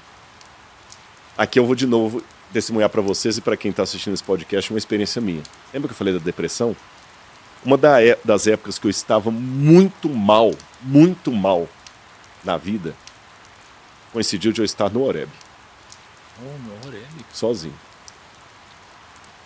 Deus é testemunha disso. O que significa Horebe? O nome Horebe, eu não acho que é visão, contemplação, horroroso. Eu vou lembrar o significado da palavra Horebe. Mas o Horebe e o Sinai é o mesmo. Tá? Ixi, acabou. Hoje ainda tá no Egito. Perto do Hotel Morgan Land ali. E eu acordei bem cedinho e subi um pedaço do Horebe, assim. Sozinho. O povo geralmente sobe o Sinai, acorda de madrugada e vai, sobe o Sinai e começa a ir, tal, para ver o nascer do sol. Outros vão de noite e vem descendo, né? Mas eu não subi com o grupo. Eu fiquei no hotel, e do hotel saí e fui até o Horebe. O Horebe e o Sinai, como eu falei, é o mesmo monte, só que o Horebe é uma parte mais baixa, o Sinai é uma parte mais alta. Mas é o mesmo monte, só com 2 nomes diferentes, ou o mesmo nome. Lembra que eu falei que Sinai é o nome da região? E ali eu orei profundamente a Deus. Não foi visão que eu tive, não foi nada místico, mas foi significativo.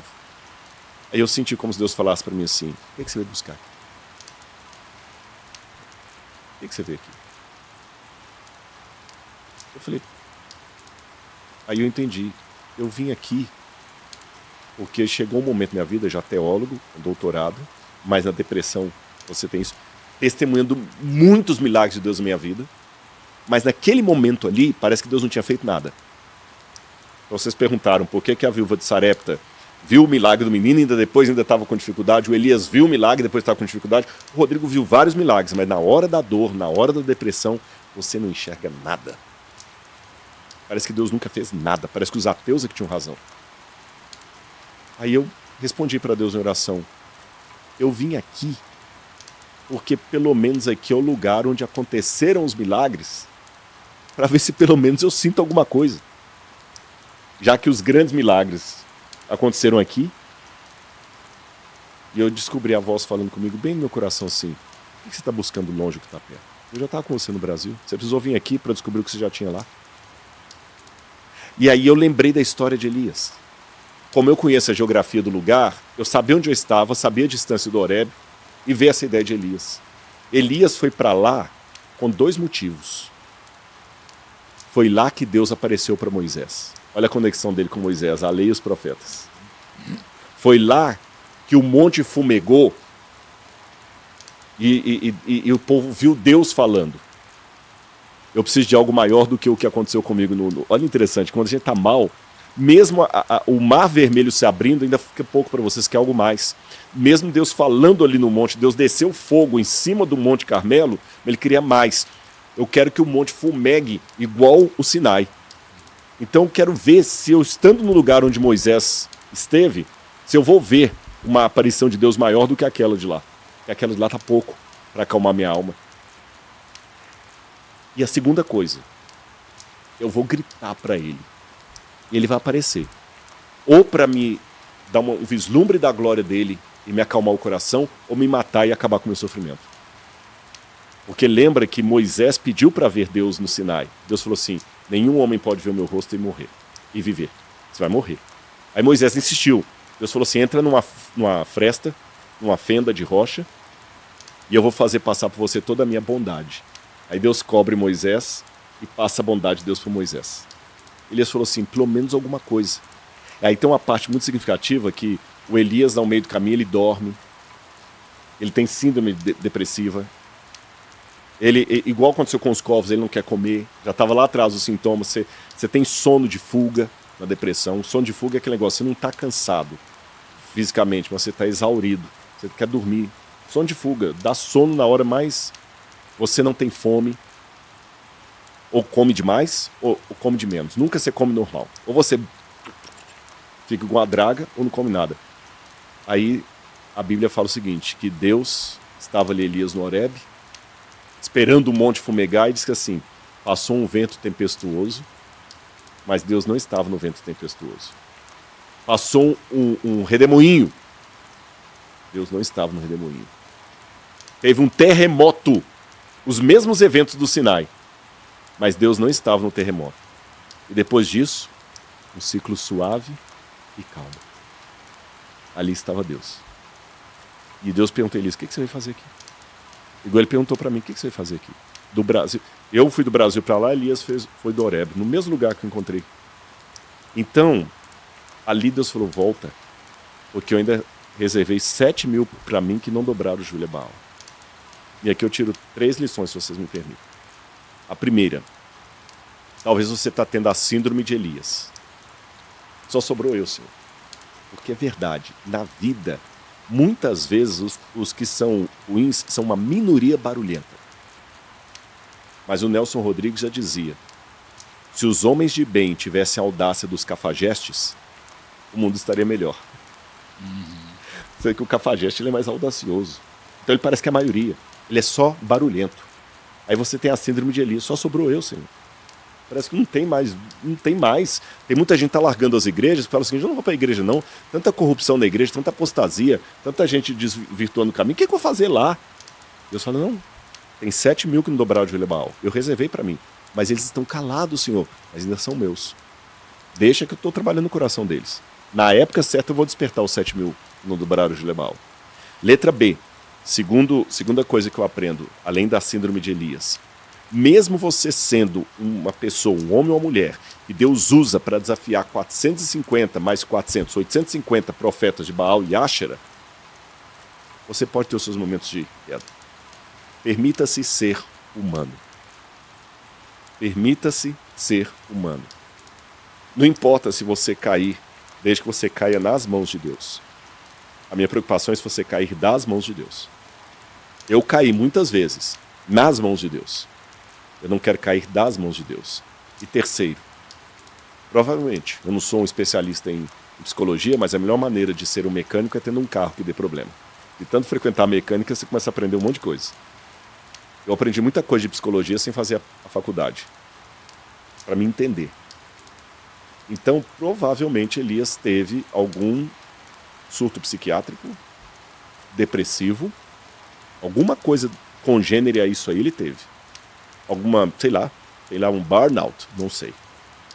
Mas o fato é que Deus, mesmo assim, ainda estava cuidando de Elias. Deus não deixou de amar, Deus não amou menos Elias quando ele estava fugindo covardemente de uma mulher do que quando ele estava lá no Monte Carmelo enfrentando os profetas. Há dias que você será um corajoso em cima do monte, enfrentando 850. Haverá dias que você será um rato correndo de uma mulher.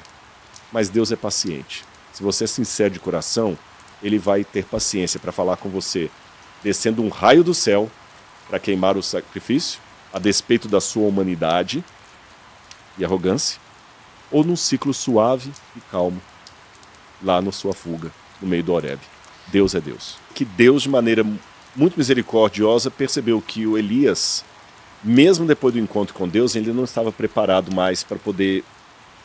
Olha que curioso. Deus cura algumas coisas, as questões emocionais. Algumas Deus vai curar de maneira total. É igual a lepra. O camarada leproso que Jesus curou, deixou de ser leproso. Outras coisas, Deus não vai curar. Ele vai te dar força para conviver com aquilo. O espinho na cara de pau. E outras coisas, ele vai curar ao longo do tempo. Então Deus tem 3 maneiras de curar a pessoa.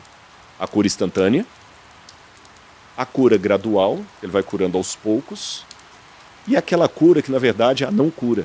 Ele vai te ensinar a conviver com aquilo. Parece que o Elias, depois de tudo aquilo, ele ainda não estava pronto. Deus foi paciente, falou, agora... Você acha que o sucessor veio por causa disso? Veio por causa disso. Eu vou te deixar em stand-by, mas você vai fazer 2 coisas antes. 3 coisas antes. Você vai ungir esse sucessor. Olha que interessante. Tenha humildade. Lembra que o grande problema dele era a arrogância? Só eu sobrei. Eu reservei 7 mil. E agora você vai ungir o sucessor. Tem alguém para te substituir, você não é o tal. E Jeú vai ser o camarada que vai depois matar o Acabe e vai matar a Jezabel, o rei Jeú.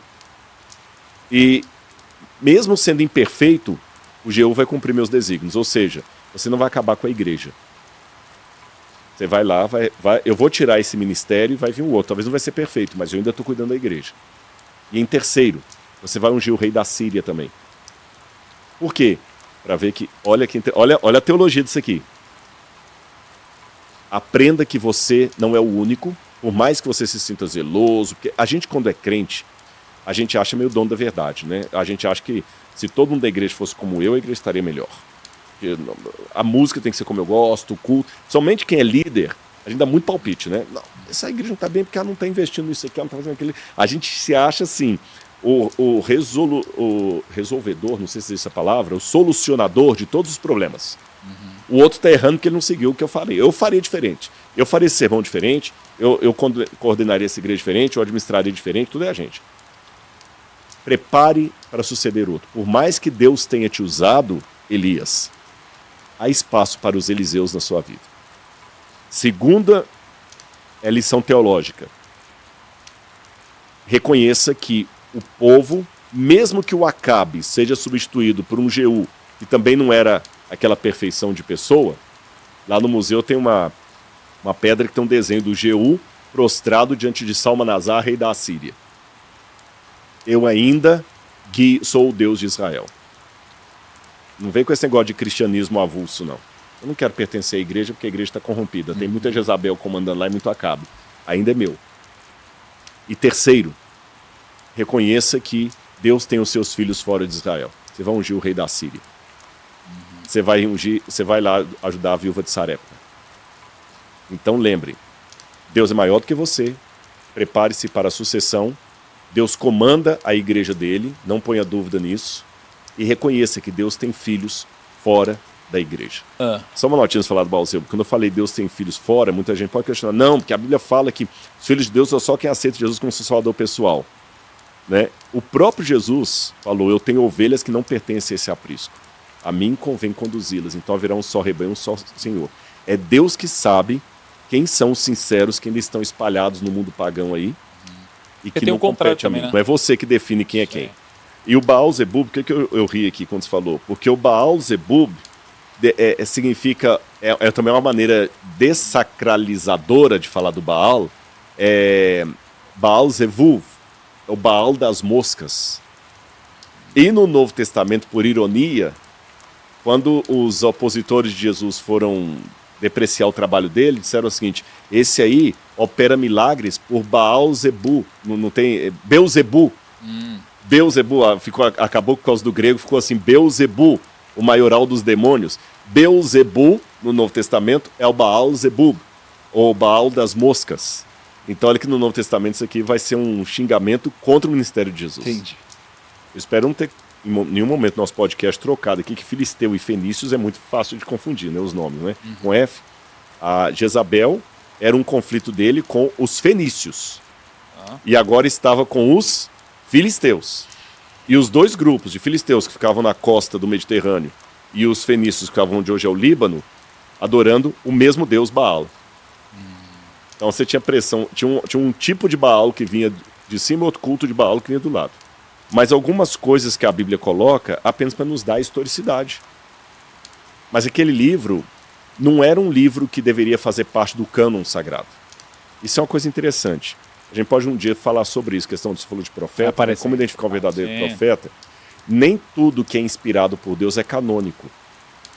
Aquilo que o Espírito Santo falou, isso aqui eu quero que fique no cânon da Bíblia, foi preservado. Por exemplo, Paulo escreveu uma carta aos Laodicenses que também se perdeu. Esse Enoque apócrifo, etíope, ele preserva alguns ditos do Enoque original. Você está entendendo? Só que como é um livro apócrifo, vou dar um exemplo que vai ficar perfeito. Você falou, vamos fazer um dia um vídeo aqui sobre a casa de Davi? A casa de Davi está contando a história bíblica. Mas se eu não tivesse o texto bíblico, o filme A Casa de Davi era perigoso, porque ele mistura coisas que realmente aconteceram com licença poética, com fantasia. Muitos livros apócrifos do judaísmo, como é o caso do livro de Enoque, o livro da Ascensão de Moisés, que hoje está perdido, Assunção de Moisés, que hoje está perdido, esses livros, Assunção de Isaías, perdão, corrigindo, esses livros eram como se fosse o seriado A Casa de Davi. Eles trazem algumas coisas que são verdadeiras. O Enoque realmente ele profetizou a vinda do Senhor entre suas santas miríades, só que está misturado com um monte de coisa que não aconteceu. Você tem alguns evangelhos que foram escritos, ou tradições, depois do Novo Testamento, que não estão no Novo Testamento, mas eu reputo como sendo histórico. Vou dar uns 2 exemplos. A Bíblia não fala como é que Pedro morreu. Mas a tradição nos diz que Pedro foi crucificado de cabeça para baixo. Que ele não se achava digno de morrer como seu Senhor. Do ponto de vista historiográfico, há uma grande probabilidade que isso aconteceu. A Bíblia não fala como Paulo foi martirizado, mas a tradição diz que ele foi decapitado em Roma. E há uma grande possibilidade que isso tenha acontecido, mesmo que não esteja na Bíblia. Então, um evento positivo, há coisas dessa tradição fora da Bíblia que podem sim ter acontecido. Agora, o ponto de vista negativo. Algumas coisas, a Bíblia realmente ela não fala se aquilo aconteceu ou não. É aquele negócio, eu não sei o que foi, mas eu sei o que não foi. Pegando o livro de Enoque, Jesus deixou bem claro que os anjos não se casam nem se dão em casamento. Se Jesus falou que os anjos não se casam e não se dão em casamento, e o livro de Enoque fala que a relação dos filhos de Deus com as filhas dos homens, que eram anjos que vieram à terra e procriaram com mulheres humanas e nasceram gigantes, isso aí já está errado. A Bíblia não fala algumas coisas que o The Chosen fala. Mas o The Chosen mostra vela de parafina o tempo todo. Eu sei que não existia vela de parafina naquele tempo. Então, logo, aquilo ali é errado. Percebeu? Por que eu sei que é errado? Porque a vela de parafina só foi inventada muitos séculos depois de Jesus. Não havia vela de sebo de parafina na época de Jesus, eram lamparinas. Um negócio desse, meu. Mas é quase praticidade de produção. Praticidade de produção. É, praticidade de produção. Eu trabalhei com o pessoal da Record nas novelas, eu sei como é que funciona isso. Então, em virtude disso, eu posso falar o seguinte, eu não sei como era, mas eu sei como não era. Vela não tinha. No livro de Judas fala que Miguel e Satanás contendiam pelo corpo de Moisés. Então, alguns teólogos acreditam que Moisés ressuscitou. Tanto é que ele é visto lá no Monte da Transfiguração. Outros teólogos dizem que não, que Moisés não ressuscitou, que ele foi uma visão. Eu acredito que na ressurreição de Moisés. Mas esse seria um tema mais longo. Sim. Os dois únicos casos bíblicos, se houve outros, a Bíblia não revelou, de pessoas que foram para a glória sem passar pela morte, Enoque e Elias. Você fala de corpo e... De corpo, exatamente. E o texto não diz que Elias foi levado numa carruagem de fogo. Embora essa seja a visão mais popular. Diz carro de fogo e puxado por cavalos de fogo. O carro de fogo apenas passou separando-o de Eliseu. Né, que mostra o Elias subindo numa carruagem de fogo, mas não é isso que o texto está falando. Então imagina isso que você falou mesmo. A carruagem de fogo passa no meio deles. Quando um carro passa muito rápido, um carro, ele dá um vento do lado. Imagina o vento. Até desenho animado mostra isso. Naquele redemoinho, Elias foi interessante. Que quando ele foi procurar Deus no Horebe, Deus não estava no redemoinho. E agora Deus o leva no redemoinho. Quando Deus vem falar com Jó, depois dos sofrimentos de Jó que nós estudamos aqui, o Senhor aparece num redemoinho. Então é num redemoinho que ele sobe. E por que ele sobe? A primeira sensação do Eliseu, quando passou aquele carro de fogo, ele pensou que eram os exércitos inimigos que vinham nas carruagens. Porque se tinha uma coisa... Hoje, um Saddam Hussein, um grande ditador que tem por aí, ele quer mostrar o poderio militar dele, ele mostra as ogivas, mostra os mísseis balísticos, aquela coisa que ele tem, os tanques. Naquela época, eram as carruagens. O poder bélico mais poderoso daquela época, estou falando do período do ferro, eram carruagens. Então, no primeiro momento, o Eliseu perguntou, nossa, mas são os inimigos, são o exército. Talvez o Eliseu até correu desesperado, e não, era apenas uma carruagem do Senhor. E ele viu o Elias subindo. E o Eliseu grita, Elias, você está indo? Joga a sua capa para mim. Por que esse pedido, joga a sua capa? Naquela época, era muito comum o seguinte, para que alguém sucedesse o outro, esse tinha que receber um objeto dele. Senão a sucessão não tinha validade. Nós não temos a descrição ali, mas nós temos no caso de Josué e Arão com a vara, com o cajado. Sim. Nós temos José do Egito, nesse caso não tem um silêncio. Mas no caso de José do Egito, por exemplo, quando ele vai substituir o faraó tira o anel que estava no seu dedo e coloca no dedo de José. O rei, quando vai passar o trono para o outro, ele passa o cetro. Ele passa o cetro. Então você tem que passar algum objeto. E a capa também era uma maneira de passar o símbolo. Tanto é que a Ruth, quando ela vai pedir ao Boaz que case com ela, fala o seguinte, cubra-me com a tua capa. Cubra-me com a tua capa. O livro de Malaquias, que fala do retorno, interessante, o livro de Malaquias fala que virá no espírito do profeta Elias e converterá o coração dos pais aos filhos, ele fala o seguinte, e virá o sol da justiça, trazendo a salvação nas suas asas. A palavra asa que aparece ali é aquela ponta da capa do talit que os judeus usam. Então a imagem é o sol vindo com uma capa, como se o sol da justiça, representando Deus, joga a sua capa sobre nós. Você entendeu? Lembra que Jesus também, quando entra em Jerusalém, que o pessoal começa a arrancar os ramos e colocar na rua, e alguns tiram a sua capa e põem para Jesus passar. Então eu estou transferindo para você a minha honra, a minha autoridade, tudo. Então, se é para eu substituir, materializa isso. Manda a sua capa. Não é que tinha uma coisa mágica ali. Aí veste também naquela época. Naquela época era isso. Né? Então ele mas a capa, né? Os escravos não usavam capa. Exatamente. Aí joga em Roma. Quando você perdia a cidadania, você perdia o direito de usar a toga, que era a capa. Bom, agora por que Deus fez isso com Elias? A sua pergunta ela é minha também. Eu vejo pessoas muito mais nobres de comportamento na Bíblia do que Elias, pelo que a Bíblia revelou. Eu vejo Daniel, por exemplo, não tem nada de erro em Daniel. Daniel é um camarada. Daniel estava do começo ao fim, assim, né? E sofreu desse daí. E sofreu também, tudo, e Daniel não foi arrebatado. Aqui, né? O próprio João Batista, que foi, Jesus nem escolheu João Batista para ser. Olha que interessante. Judas entrou na lista para ser apóstolo de Jesus e João Batista não. A gente vai falar sobre isso também. Vamos falar sobre isso. Então o que eu aprendo com José isso? Também. A soberania divina. Eu noto que Deus, ele escolhe. E é ele que sabe por que escolheu. E ele não escolhe de acordo com critérios humanos. É porque esse aqui foi mais perfeitinho, esse aqui foi melhor. Não. É de acordo com a minha soberania. O Elias, do ponto de vista humano, ele não foi o mais perfeito dos profetas, não foi o melhor, não foi o da tropa de elite. Ele teve seus altos e baixos. Mas Deus o escolheu porque, na verdade, a escolha não é fruto da ação humana, nem das obras humanas, mas da graça soberana de Deus.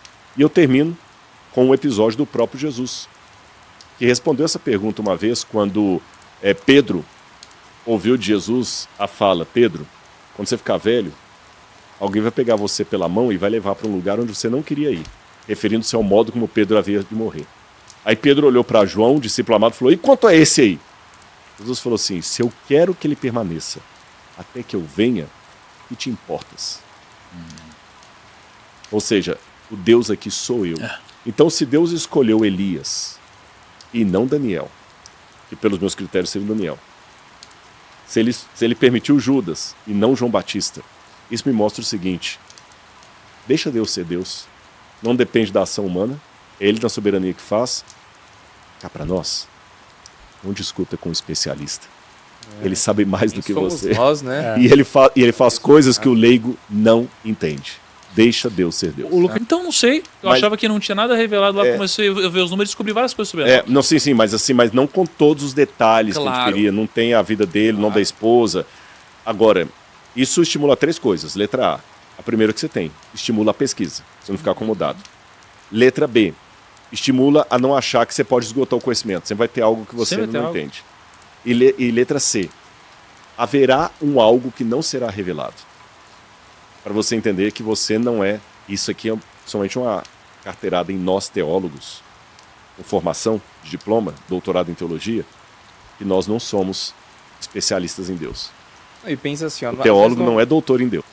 Se Deus tivesse arrebatado Daniel e não Elias, qual a ideia que eu ia ter? Realmente, um contato assim com Deus é um negócio utópico. Só alguém como Daniel, que não tem erro nenhum, pode conseguir.